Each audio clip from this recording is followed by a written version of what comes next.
तो नमस्कार दोस्तों, स्वागत है मगन ट्यूटोरियल्स में। उम्मीद करता हूं सब लोग स्वस्थ होंगे, व्यस्त होंगे, ज़बरदस्त होंगे।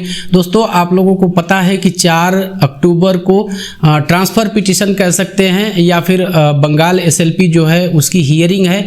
तो इस हियरिंग में क्या होना है, किन चीज़ों पे बहस होनी है या किन चीज़ों का समाधान निकलना है, आप लोग को जानने की इच्छा ज़रूर होगी। जब मैंने एक्सपर्ट्स से बात की, जो इसके एक्सपर्ट माने जाते हैं, मैंने बात की तो मेरी आंखें फटी की फटी रह गई और मुझे बड़ा आश्चर्य हुआ। मैं सारी चीज़ें आपको प्रूफ के साथ दिखाने वाला हूं। ये ना समझिएगा, आप जानते हैं कभी भी मैं इस चैनल पे हवा हवाई बात नहीं करता हूं। क्या कुछ होने वाला है 4 अक्टूबर को, स्टेप बाय स्टेप मैं आपको आज समझाने की कोशिश करूंगा, जो कि आपको समझना ज़रूरी है। पहले तो आप ये समझ लीजिए कि ये मामला चेंबर में लिस्टेड है जस्टिस प्रसन्ना जी के बेंच में, और ये सिंगल जज हैं जो कि इस केस को सुनेंगे। दूसरा, जो पहली एप्लीकेशन ये कह सकते हैं कि आईए डाली गई है, वो है जो पार्टी हैं या पिटिशनर हम कह सकते हैं उनके डिलीशन से संबंधित है, जो कि रेगुलर डीएलएड वाले हैं। इनकी संख्या 97 है। इसमें पेच क्या फंस रहा है वो थोड़ा सा आप लोगों को समझना ज़रूरी है।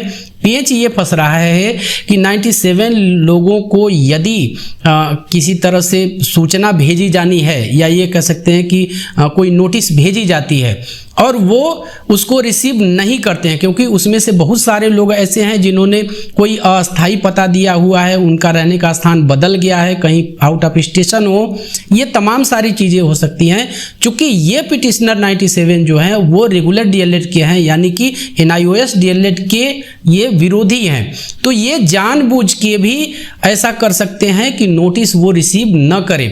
और जब नोटिस रिसीव नहीं होगा, इसका मतलब ये हो गया कि उस पार्टी का कोई भी पक्ष माननीय सुप्रीम कोर्ट में नहीं आ पाएगा और ये मामला अधूरा रह जाएगा, यानी केस के लटकने का चांस बना रह जाएगा। दूसरे शब्दों में आप समझ लीजिए, नोटिस भेजी जाती है, एक रिसीव नहीं हुआ, जानबूझ के रिसीव नहीं हुआ, या फिर 97 में से एक भी यदि नोटिस रिसीव नहीं करती है पार्टी, तो फिर वो कोर्ट ऐसा मानेगी कि इसका जो पक्ष है वो स्पष्ट नहीं हो पाया है, तो वो ज़रूरी है, आपका केस आगे बढ़ेगा ही नहीं। इस तरह से वर्षों लग सकते हैं, 2-4 वर्ष, जितना 10 वर्ष आप मान लीजिए, कभी ये केस सुना ही नहीं जाएगा और विलंब होता जाएगा। तो इसका एक तरीका निकाला गया है, एक उसमें तरीका निकाला गया कि न्यूज़पेपर पब्लिकेशन, जो पेपर पब्लिकेशन का एक रास्ता निकाला गया, इस तरह की भी ये आईए इसमें लगाई गई है, जिसकी हियरिंग जो मैं बता रहा हूँ प्रसन्ना जी की बेंच में है।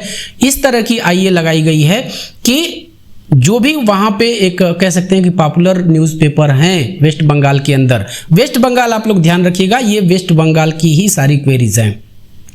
तो जो पॉपुलर न्यूज़पेपर हैं वेस्ट बंगाल के, उसमें 2 दिनों तक ये सूचना लगातार प्रकाशित की जाएगी, यानी ऐसा मान लिया जाएगा कि जो भी संबंधित पार्टियां हैं उनको नोटिस मिल चुका है। और इस तरह से जो रेगुलर डीएलएड वालों के एक व्यवधान खड़ी करने की बात समझ में आ रही है, वो उससे बचने के लिए ये आईए डाली गई है।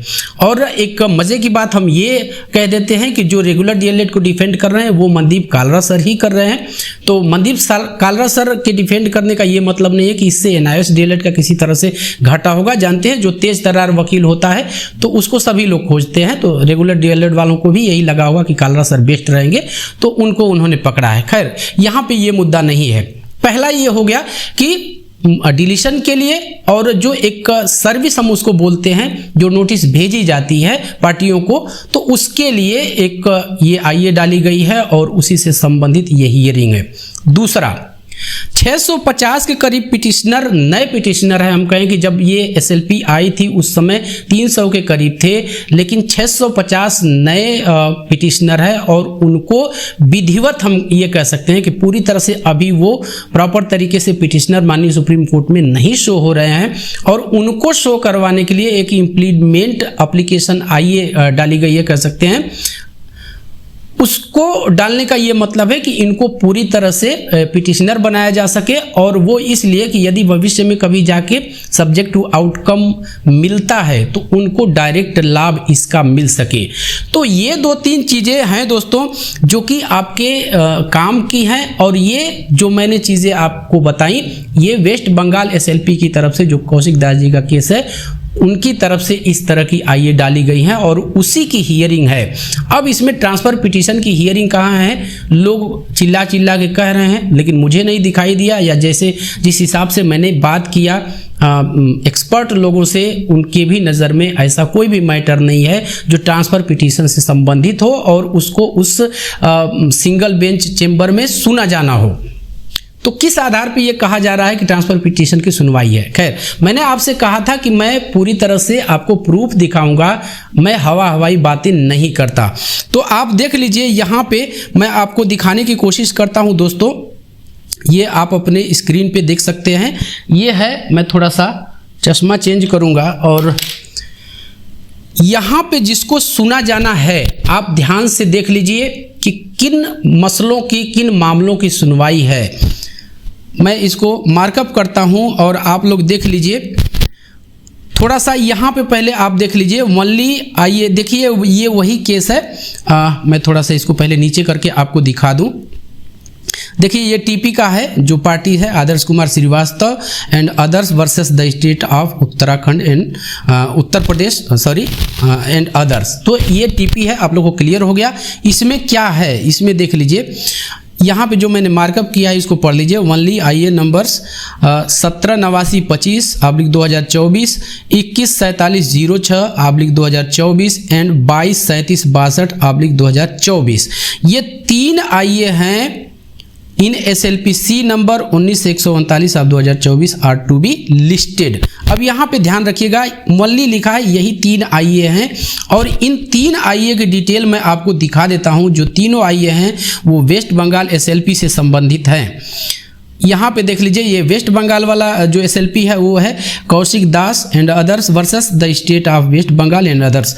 अब इसमें देख लीजिए, यहाँ पे देख लीजिए, ध्यान से देख लीजिएगा। मैं ये जो PDF है इसको मैं मगन ट्यूटोरियल्स का जो ऑफिशियल टेलीग्राम चैनल है उस पर डाल दूंगा, आप आसानी से इसको जाके पढ़ सकते हैं। एक डॉक्यूमेंट और आपको मैं दिखाऊंगा। अब थोड़ा सा आप देख लीजिए यहाँ पे, for addition deletion modification parties on IA. ये आईए आप ध्यान रखिए, ये आईए देख लीजिए, ये आइए देख लीजिए, ये जैसा कि मैं पहले आपसे चर्चा करके आया हूँ, ये 1789/25 देखिए, यही आईए, ये वेस्ट बंगाल की आईए है, यही आईए यहाँ भी मेंशन की गई है 1789/25।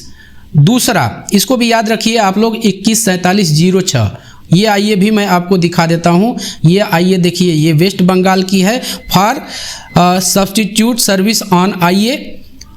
ये इम्प्लीमेंट की है, इम्प्लीडमेंट पार्टी, इम्प्लीडमेंट जो 650 पिटिशनर्स का मैंने आपको बताया कि इनको विधिवत पिटिशनर बनाने के लिए इस तरह का इम्प्लीडमेंट आईए डाला गया है।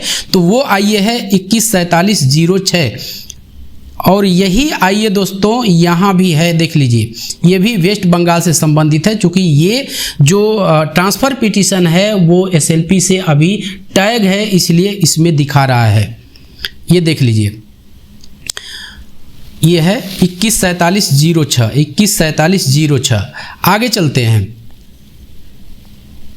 एक आईए और है जो कि मैं आपको बता रहा था एडिशन डिलीशन के लिए, ये 223762, ये सर्विस के लिए, जो मैंने आपको कहा था कि पब्लिकेशन के लिए, प्रेस पब्लिकेशन के लिए कि जो पब्लिश कर दिया जाएगा, जो एक फेमस न्यूज़पेपर हैं वेस्ट बंगाल के अंदर, उसमें 2 दिन लगातार ये सूचना पब्लिश की जाएगी, उससे संबंधित ये आइए 223762, इसको भी आप लोग देख लीजिए। और वही आइए यहाँ भी शो कर रहा है 223762, यहाँ पे मैं मार्कअप कर देता हूँ इसको 223762, जो कि वेस्ट बंगाल से ही संबंधित है। तो ये तीनों चीज़ें दोस्तों ये वेस्ट बंगाल से ही संबंधित है। तो फिर ट्रांसफ़र पिटीशन में किस बात की हियरिंग होने जा रही है? अब तो ये चीज़ जो लोग हियरिंग करवाने जा रहे हैं वो यही बताएंगे। इसमें ऐसा कुछ नहीं लिखा है कि डी टैगिंग के लिए या फिर और किसी के लिए हियरिंग होने जा रही है, जो कि एक तरह से बताया जा रहा है। तो वो बता रहे हैं तो पता नहीं उनका क्या है, वो यही बता के फंड वगैरह की डिमांड कर रहे हैं, जैसा कि मुझे सूचना मिली है। लेकिन जो सच था वो मैंने आपको दिखा दिया।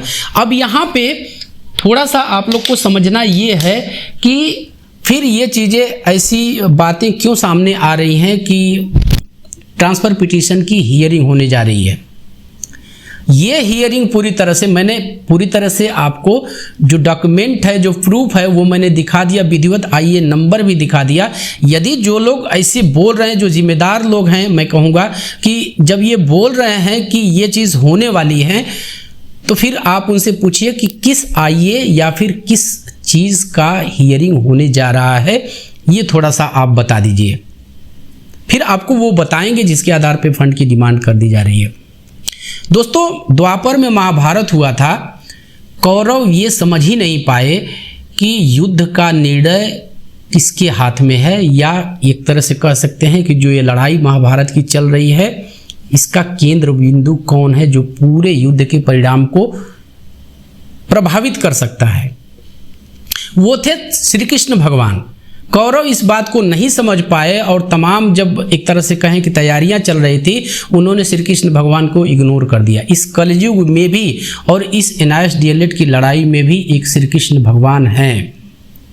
अब हो सकता है श्री कृष्ण भगवान यदुवंशी थे, ये क्षत्रिय वंश के हों या किसी और वंश के हों, मैं नहीं कहना चाहूँगा, लेकिन यहाँ भी एक श्री कृष्ण है। गेस करिएगा आप लोग। बाकी तो जब ज़रूरत लगेगी सारी चीज़ें सामने आएंगी ही, लेकिन मैं इतना ज़रूर कहूँगा कि जो परिणाम को पलट सकता है, जो परिणाम दे सकता है, वो शख्स एक ही है और जल्दी ही उस नाम की भी मैं आपके सामने रिवील करूंगा। ज़रा आप लोग मेरी तरफ से ये सवाल ज़रूर कीजिएगा इन जिम्मेदार लोगों से कि जो 4 अक्टूबर को हियरिंग होने वाली है, उसमें क्या बात होने वाली है, किस पॉइंट पे बात होनी है। बाकी सच्चाई मैंने आपको बता दिया। आपको वेरीफाई करना है, आप माननीय सुप्रीम कोर्ट की वेबसाइट पे जाइए, ऑफिस रिपोर्ट निकाल लीजिए, पढ़िए उसको। मैं ऑफिस रिपोर्ट का भी स्क्रीनशॉट डाल दूंगा इसी वीडियो में, और आप सारे आइए गिन लीजिए और किस बारे में है मैंने आपको बता दिया, आपके दिमाग से उतर जाता है। फिर से वीडियो देखिए। ये इसी संबंध में है, पार्टी डिलीशन के संबंध में। जो 650 पिटिशनर्स हैं, उनके प्रॉपर तरीके से पिटिशनर बनने के लिए इम्प्लीमेंट आइए डाली गई है, और जो एक सर्विस के लिए है, जैसा कि 97 मैंने बताया, रेगुलर डीएलएड वाले अभी भी उसमें पार्टी हैं, उनको डिलीट करने की बात चल रही है। मनदीप कालरा सर उनको देख रहे हैं, उनको डिफेंड कर रहे हैं। तो ये सारी चीज़ों के लिए वो चेंबर में हियरिंग होनी है। अब पता नहीं ट्रांसफ़र पिटीशन के किस बिंदु पे बात होनी है। आप लोग मेरी तरफ से ये सवाल जरूर करिएगा। बाकी यही था आज के लिए दोस्तों। यदि कोई क्वेरी है तो आप कमेंट सेक्शन में पूछ सकते हैं। तो बस दोस्तों, यही था आज की इस वीडियो में। उम्मीद करते हैं कि आपको वीडियो पसंद आई होगी, और चलते चलते वही रिक्वेस्ट दोस्तों, कृपया इस चैनल को लाइक शेयर और सब्सक्राइब जरूर करें दोस्तों। जब आप ऐसा करते हैं तो हमें को मोटिवेशन जरूर मिलता है। मिलते हैं अगली वीडियो में, तब तक के लिए नमस्कार।